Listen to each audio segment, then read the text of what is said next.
ये कहानी जॉन नाम के एक मछुआरे की है जो रोज की तरह अपनी छोटी नाव लेकर मछली पकड़ने समुद्र में निकलता है। लेकिन उस दिन कुछ अलग हो जाता है। अचानक चारों तरफ घना कोहरा छा जाता है और दूर तक कुछ भी दिखाई नहीं देता। जॉन रास्ता भटक जाता है।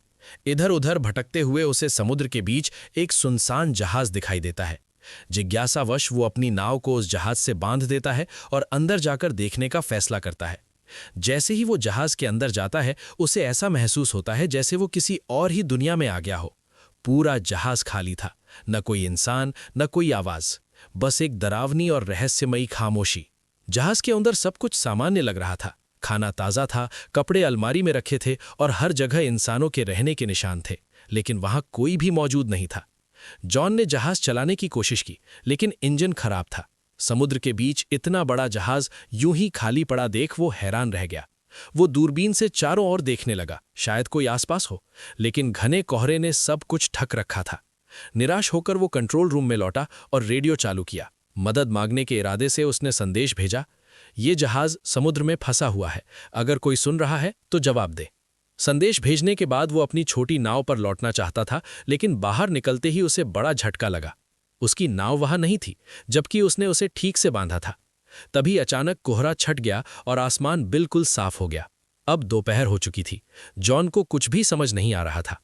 वापस लौटने का कोई रास्ता न देख वो फिर उसी रहस्यमयी जहाज पर आ गया और नक्शे की मदद से अपनी स्थिति समझने की कोशिश करने लगा। समस्या ये थी कि जहाज का इंजन खराब था।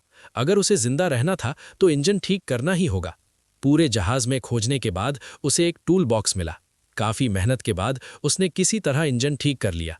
ये उसके लिए बहुत बड़ी राहत थी। अब जहाज चलने लगा और उसे दिशा का अंदाजा भी होने लगा, लेकिन खतरा अभी टला नहीं था। जॉन ने फिर से रेडियो से संपर्क करने की कोशिश की, लेकिन इस बार भी कोई जवाब नहीं आया। रहस्य और गहराता जा रहा था। कुछ देर बाद उसे टॉयलेट जाने की जरूरत महसूस हुई। आसपास कोई नहीं था तो वो समुद्र की तरफ गया। जैसे ही वो नीचे पहुंचा, किसी ने पीछे से जोर से उसे धक्का दे दिया। वो सीधे पानी में गिर गया। स्थिति बेहद खतरनाक थी। किसी तरह उसने रील पकड़कर खुद को डूबने से बचाया। तेज हवा और पानी के दबाव के कारण नाव तक लौटना मुश्किल था, लेकिन उसने हिम्मत नहीं हारी और धीरे धीरे खुद को ऊपर खींच लिया। जब वो फिर से टॉयलेट गया तो अचानक किसी ने दरवाजा जोर से बंद कर दिया। पहले तो उसे लगा कि यह हवा का असर होगा, लेकिन जब उसने बाहर निकलने की कोशिश की तो दरवाजा अंदर से बंद था। अब उसे यकीन हो गया कि वो इस जहाज पर अकेला नहीं है। उसने दरवाजा खोलने की बहुत कोशिश की, यहाँ तक कि जेब से सिक्का निकालकर ताले में डालने की कोशिश भी की, लेकिन सब बेकार गया। उसे महसूस होने लगा कि कोई अदृश्य ताकत उसके साथ खेल रही है। वो जोर जोर से चिल्लाया, जो भी तुम हो दरवाजा खोल दो, मैं चोर नहीं हूं, बस देखने आया था। लेकिन कोई जवाब नहीं आया। उम्मीद टूट चुकी थी। वो केबिन में गया, जहां का नजारा देखकर उसकी रूह कांप गई। वहां खून के धब्बे थे। डर के बावजूद उसने एक कुल्हाड़ी उठाई और दरवाजा तोड़ने की कोशिश की, लेकिन ताला फिर भी नहीं खुला। तभी पूरा जहाज जोर जोर से हिलने लगा, जैसे कुछ बहुत बड़ा होने वाला हो। ऊपर एक खिड़की देखकर वो किसी तरह बाहर निकला। दूर से एक विशाल कार्गो शिप तेजी से उसी दिशा में आता दिखाई दिया। जॉन समझ गया कि अगर टक्कर हुई तो सब खत्म हो जाएगा। उसने अपनी शर्ट उतारकर जोर जोर से हिलाई ताकि कोई उसे देख ले, लेकिन किसी ने ध्यान नहीं दिया। आखिरी कोशिश में उसने एक रस्सी ली और जहाज को रोकने के लिए उसे इंजन की तरफ फेंक दिया। हालात और बिगड़ गए। रस्सी इंजन के पंखे में फंस गई और खिंचते हुए बाथरूम में आकर उसके गले में लिपट गई। वो दम घुटने से मरने ही वाला था। आखिरी हिम्मत जुटाकर उसने एक औजार से खुद को आजाद किया। उसका गला लाल पड़ चुका था। वो मौत के बहुत करीब था, लेकिन बच गया। रस्सी के कारण जहाज की रफ्तार कुछ कम हुई, मगर पूरी तरह नहीं रुकी। भारी कार्गो शिप ने टक्कर मार दी। जहाज बुरी तरह हिल गया। जॉन गिर पड़ा और बेहोश हो गया। उसके सिर में गहरी चोट लगी। होश आने पर उसने देखा कि बाथरूम पानी से भर चुका था। हैरानी की बात यह थी कि वो समुद्र का खारा पानी नहीं, बल्कि साफ और मीठा पानी था, जैसे कोई जानबूझकर उसे डरा रहा हो। वो टूट चुका था। उसने फिर गिड़गिड़ाकर कहा, जो भी हो मुझे छोड़ दो, लेकिन फिर भी कोई जवाब नहीं आया। वो भूखा, प्यासा और बेहद कमजोर हो चुका था। किसी तरह उसने शावर का पानी पिया, लेकिन थोड़ी देर बाद पानी खत्म हो गया। जब उसने सिंक से पानी पीना चाहा तो वो खारा निकला। तभी उसे समझ आया कि जहाज में छेद हो चुका है और पानी अंदर आ रहा है। अब ये जहाज ज्यादा देर टिकने वाला नहीं है। उसने दरवाजा खोलने की कोशिश की, लेकिन वो बाहर से बंद था। रात हो चुकी थी। ऊपर से उसे महसूस हुआ कि कोई अदृश्य, शायद बुरी ताकत जहाज को नियंत्रित कर रही है। पानी तेजी से बढ़ रहा था। रात में भयानक तूफान आया जिसने जहाज को और नुकसान पहुंचाया। जॉन गंभीर रूप से घायल हो गया। सुबह जब उसकी आंख खुली तो पानी उसके सिर तक पहुंच चुका था। बस उसका चेहरा बाहर था। उसे लगा अब कुछ ही पल बचे हैं। तभी उसे कहीं से हल्की सी क्लिक की आवाज आई। जैसे ही उसने हैंडल घुमाया, दरवाजा जोर से खुल गया। पानी के दबाव से दरवाजा टूटकर गिर पड़ा और वो किसी तरह बाहर निकल आया। वो तुरंत जहाज की छत पर गया ताकि खुली हवा में सांस ले सके। नीचे ऑक्सीजन लगभग खत्म हो चुकी थी। अब उसे पूरा यकीन हो गया था कि कोई अदृश्य ताकत हर तरह से उसे परेशान करना चाहती है। शारीरिक और मानसिक रूप से टूटा जॉन समझ गया कि ये जहाज किसी भी समय डूब सकता है। उसने फैसला किया कि अब वो इस जहाज पर नहीं रुकेगा। उसने एयर बैग निकाले और टूटे हुए बाथरूम के दरवाजे से एक छोटा सा बेड़ा बनाया। उसने सब कुछ मजबूती से बांध दिया। फिर उसने खाने पीने का सामान और जरूरी औजार इकट्ठे किए। बिना पीछे देखे वो जहाज से उतर गया और बेड़े पर बैठकर समुद्र में आगे बढ़ने लगा। लेकिन कई घंटे बीत गए। न वो ज्यादा दूर जा पाया और न ही जहाज डूबा, जो उसे कुछ ही मिनटों में डूब जाना चाहिए था। तभी उसके दिमाग में एक नया विचार आया। अगर ये जहाज अब तक नहीं डूबा है तो क्यों ना इसे ठीक किया जाए। वो वापस जहाज पर लौटा। उसने पहले टूटे हिस्सों की मरम्मत की, फिर पाइप और औजारों की मदद से एक पंप तैयार किया ताकि जहाज में भरा पानी बाहर निकाला जा सके। अपने बनाए हुए पंप से उसने धीरे धीरे समुद्र का पानी बाहर निकालना शुरू किया। टूटे हुए हिस्सों की मरम्मत कर और जहाज में भरा पानी बाहर निकालने के बाद जॉन ने पूरे जहाज को अच्छी तरह ठीक किया। उसने बाहर से भी मरम्मत की ताकि आगे की यात्रा में कोई और परेशानी ना आए। सब कुछ ठीक करने के बाद उसने फिर से रेडियो पर मदद मांगने की कोशिश की, लेकिन इस बार भी कोई जवाब नहीं मिला। निराश होकर वो वापस आया, नक्शा निकाला और एक बार फिर रास्ता समझने लगा। उसने जहाज आगे बढ़ाने की कोशिश की, लेकिन जैसे ही इंजन चालू किया, जहाज हिला तक नहीं। ऐसा लगा जैसे वो जहाज फिर से उसे धोखा दे रहा हो। जहाज पानी में बेहद स्थिर खड़ा था, मानो जकड़ा हुआ हो। ये सोच उसे अंदर से तोड़ रही थी।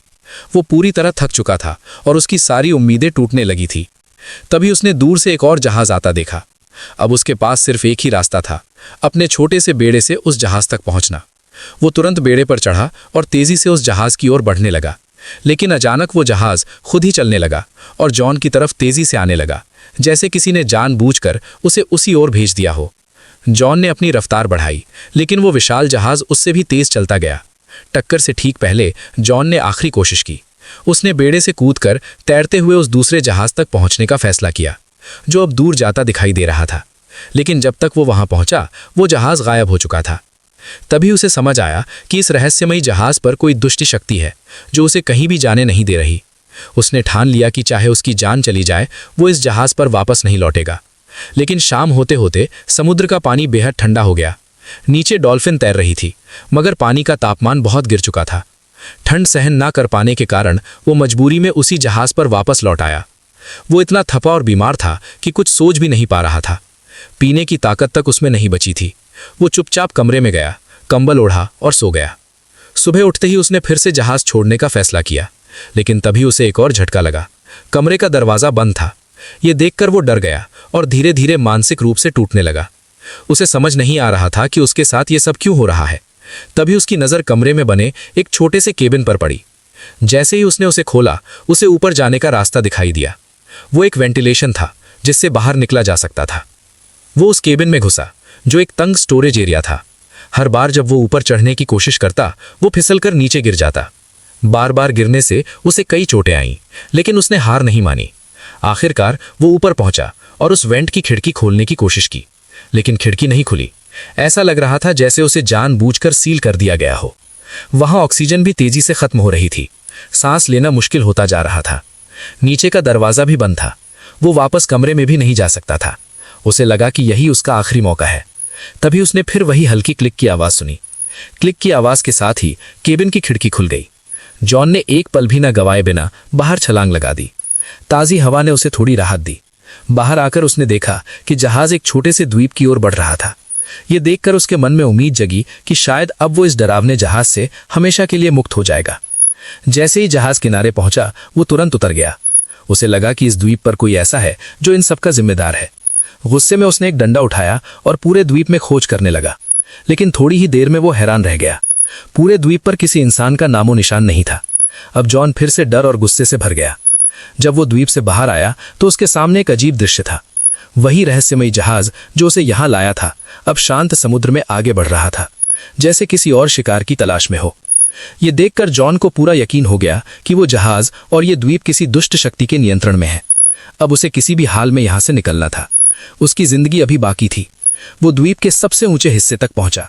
वहां से उसने दूर एक और द्वीप देखा, लेकिन वो इतना दूर था कि वहां क्या हो रहा है कुछ दिखाई नहीं दे रहा था। घूमते घूमते वो धीरे धीरे वापस उसी ओर आने लगा, लेकिन जैसे ही वो पहुंचा उसकी आंखें फटी की फटी रह गई। ये वही जगह थी जहां से उसकी यात्रा शुरू हुई थी। सब कुछ वैसा ही था। उसकी पुरानी नाव उसी जगह पर बंधी हुई थी। वही लोग, वही माहौल, जैसे कुछ भी बदला ना हो, मानो कुछ ना हुआ हो। जॉन सब कुछ देखकर स्तब्ध था। उसे विश्वास नहीं हो रहा था कि ये सब सच है या कोई भयानक सपना। उसका अनुभव खत्म हो चुका था, लेकिन अब नए सवाल खड़े हो गए थे।